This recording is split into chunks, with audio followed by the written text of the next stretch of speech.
of colonization said, those countries were expected to deposit 85% of their bank reserves. But after gaining independence in the 1960s and 70s, the acronym remained the same. These countries are required to store 50% of their currency reserves with the French treasury, and the currencies are pegged to the euro. Critics say the CFA is a French neo-colonialism tool which holds African economies hostage. Questo è un bambino che lavora in una miniera d'oro in Burkina Faso. Il Burkina Faso è una delle nazioni più povere del mondo. Per il Burkina Faso, che ha l'oro, la Francia stampa moneta coloniale. In cambio pretende che finiscano nelle casse del tesoro francese il 50% di tutto quello che il Burkina Faso esporta. L'oro che questo bambino si infila in un cunicolo per tirare fuori finisce per lo più nelle casse dello Stato francese.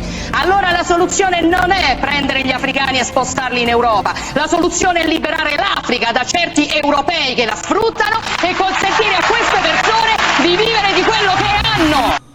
Imagine this: 14 sovereign African nations, home to nearly 200 million people and blessed with abundant natural resources. Now imagine that all of these countries must send 50% of their foreign exchange reserves to another country's treasury, an ocean away. Now, this is not the colonial era, this is not even decades ago, but right now in 2025.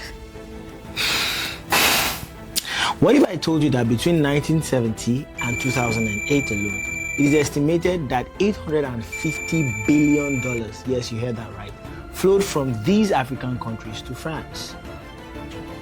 $850 billion. Now that's not a mistake. I mean every word that I'm saying. Now, you might be thinking, that can't be right. Colonialism ended decades ago and all of that, right? But you see, these are independent nations. You're probably thinking, how possible is this? What if I told you that the money these countries use isn't even printed in Africa? What if I told you that their currency is created in France, by France, for France's benefit? Get the logic? This isn't conspiracy. This is the reality of the CFA Franc system.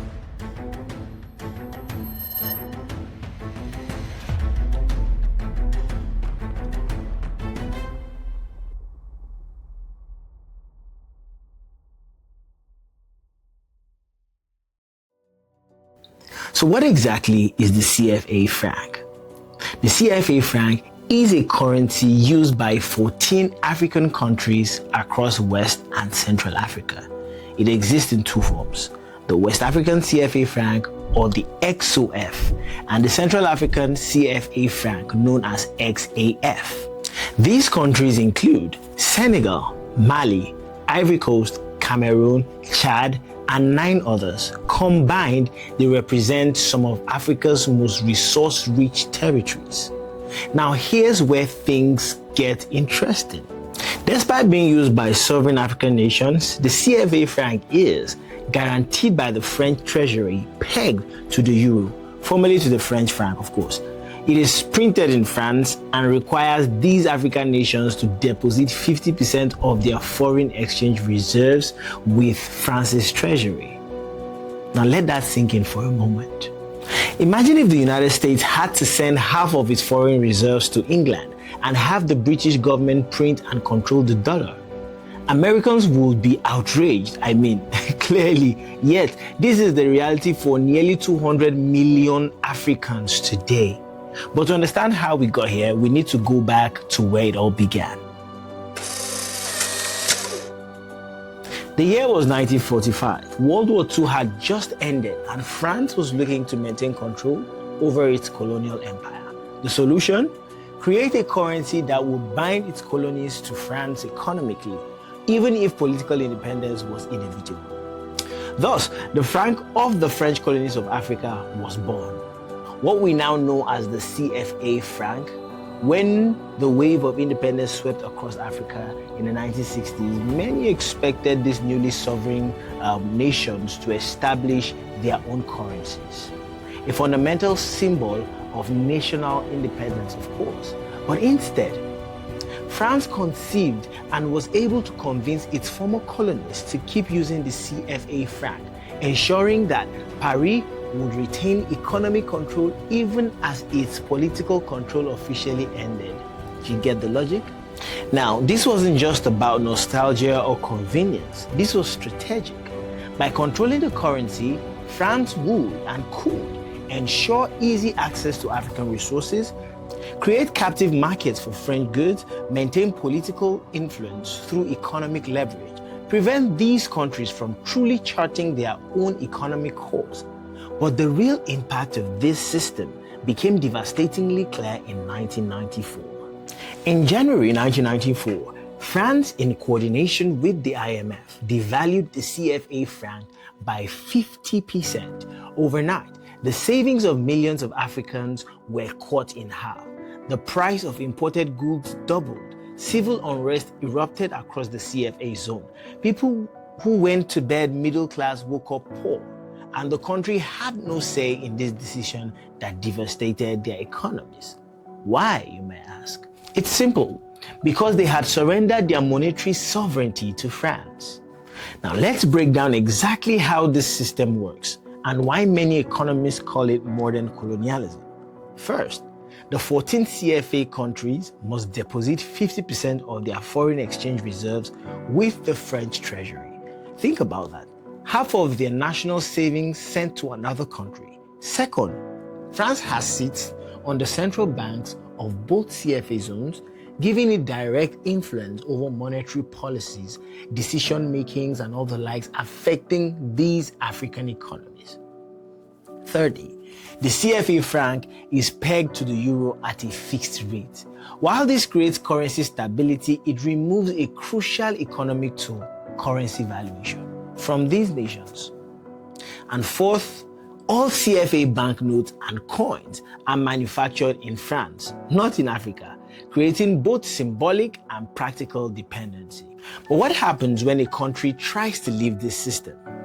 In 1960, Guinea under President Sékou Touré decided to leave the CFA franc zone and establish its own currency as a true mark of independence. France's response?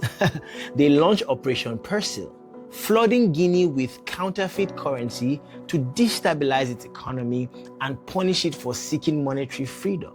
This wasn't diplomacy. This was economic warfare against a former colony that dared to assert its independence. Are you beginning to see why this system is so controversial? The 50% reserve requirement means billions of dollars that could be invested in African infrastructure, education, or healthcare are sitting in French accounts. The fixed exchange rates, while providing stability, often overvalues the CFA franc, making exports less competitive on the global market and imports cheaper, hurting local industries. And perhaps most critically, these nations cannot implement independent monetary policies to respond to their unique economic challenges. See, if Senegal is facing different economic pressures than Cameroon, too bad. They are locked into the same monetary policy. But beyond the macroeconomics, there's a human cost.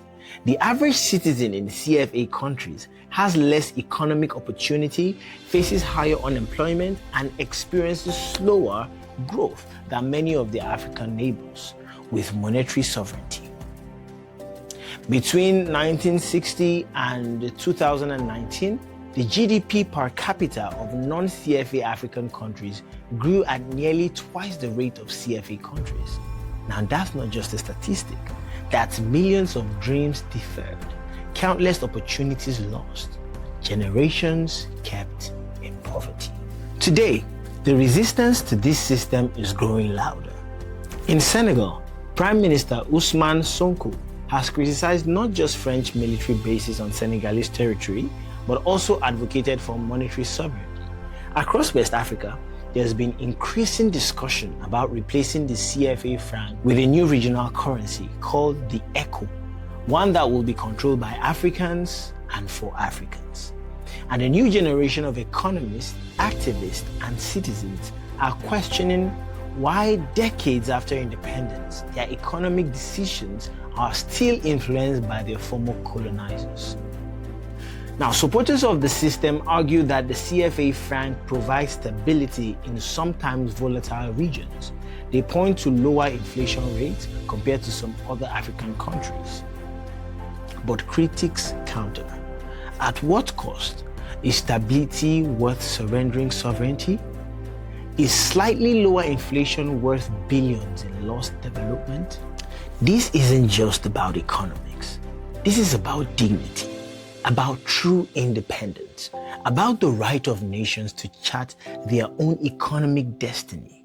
So why should you care about an obscure currency arrangement half a world away? Because in our interconnected world, economic justice matters everywhere. Because the story of the CFA franc is a powerful reminder that colonialism didn't simply end with the lowering of European flags across Africa. It simply evolved. It became more sophisticated and in many ways more effective. When we talk about why some nations remain poor, despite the abundance of resources, we can't ignore structures like the CFA franc that systematically extract wealth. As more African voices call for reform or replacement of this system, we are witnessing a crucial moment in the continent's second struggle for independence, which is economic independence. The question is no longer whether change will come, but when and what form will it take? If this video has opened your eyes to something you weren't aware of before, hit that like button, share it with someone who needs to understand how global economics really works. If you want to learn more about systems like this, subscribe and hit the notification bell so you don't miss out on our next deep dive.